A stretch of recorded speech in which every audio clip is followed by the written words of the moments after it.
Steve Bannon was in handcuffs today in New York City, where he was charged as a criminal defendant in a fraud case.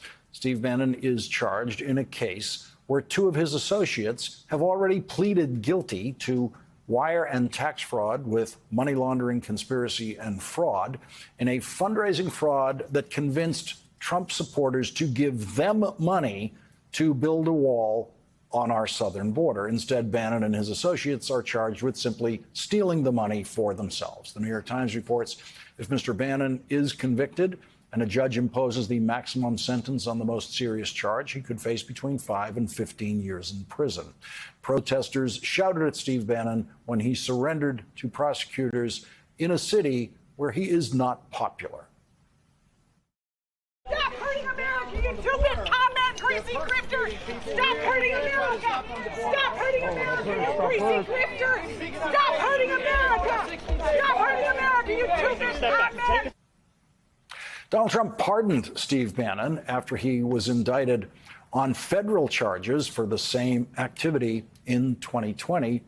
But that pardon does not prevent the state of New York from charging Steve Bannon for violating New York laws. The simple truth is that it is a crime to profit off the backs of donors by making false pretenses. And so we are here to say today in one voice that in Manhattan and in New York, you will be held accountable for defrauding donors. Joining us now, Tim O'Brien, senior executive editor for Bloomberg Opinion and author of Trump Nation. He's an MSNBC political analyst, and still with us is Andrew Weissmann. Andrew, what is your legal assessment of this case? The feds had this same case. They indicted Bannon. Trump pardoned him before they could get anywhere with the case. That leaves it open for the state, and here we are. You know, Alvin Bragg, the Manhattan district attorney, got off to a very rocky start for a number of reasons. But, you know, what we've seen in the last few weeks with the Weisselberg plea, the longtime chief financial officer, the upcoming trial of the two Trump organizations, and now the charge of Steve Bannon, there is a lot going on in Manhattan. In looking at the indictment that was filed, it is a rock crusher. It lays out specifically how the fraud worked, and this is sort of a garden variety fraud. It's sort of a perfect case for a Manhattan district attorney prosecutors, where they go and lay out exactly what Steve Bannon and his conspirators said to the public, that all of the money that was raised, all of it, 100%, would go to building a wall. And instead, there are financial records and explicit texts with Steve Bannon talking about how they're going to funnel money, the proceeds, to various people, including the president, who repeatedly was saying, the president of the organization, saying that he wasn't going to profit at all. So it is really hard to see any defense here. And it's worth pointing out that Steve Bannon will, if convicted here, is going to face time here, as well as for his conviction in D.C., and those can run consecutively, not concurrently. So he is, I wouldn't want to be him or his lawyer in this case. Tim O'Brien, New York prosecutors are familiar with fraud in Trump world. They forced Donald Trump to pay $25 million to his victims at the fraudulent Trump University. And here they are going. And of course, they've got two people who were in this operation with Steve Bannon who've already pleaded guilty. They are presumably going to be witnesses in the case against him.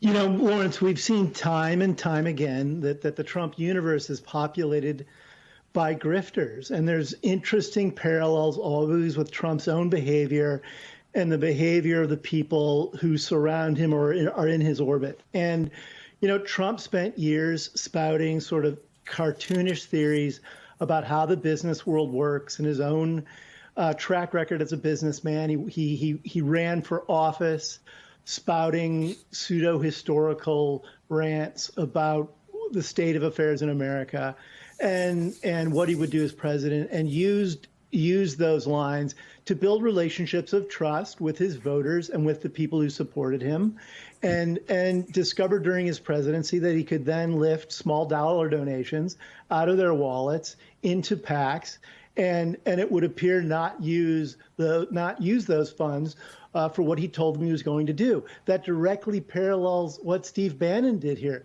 Steve Bannon is a crackpot who has spent years spouting pseudo-historical theories about how the world works in order to make people who support him and his movement believe that he was in a political vanguard. And then he turned around and used small dollar donations to scam people who believe the funds were being used presumably to build a wall, to the tune of $15 million.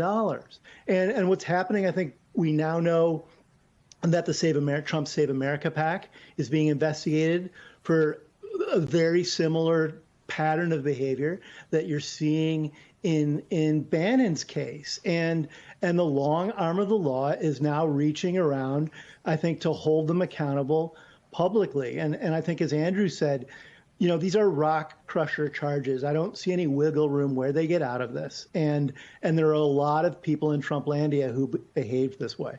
Andrew, a quick question about sentencing before we go. Let's say Bannon gets a year for his criminal contempt of Congress. That's 8 months maybe with good behavior or something like that. And then let's say he gets a few years. Let's say he gets 3 or 5 years in the state of New York. Can those be served concurrently, or do they have to just be served separately? You have to do your federal time, then you have to do your state time. So the second judge, the one who sentences second, which presumably will be the state court judge, will have the discretion to decide whether to do that concurrently or to do it consecutively. Because the two crimes are so different, there's a strong argument that they should be consecutive.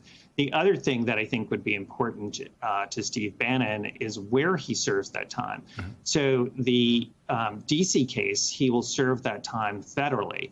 But when that runs out, let's say it's 8 months that he does, he will be going to Rikers, which is the local prison here in New York. That is very tough time. 8 months in Rikers is a steep time for anyone. And so I think it would be likely to be consecutive, and there will be two separate prisons involved.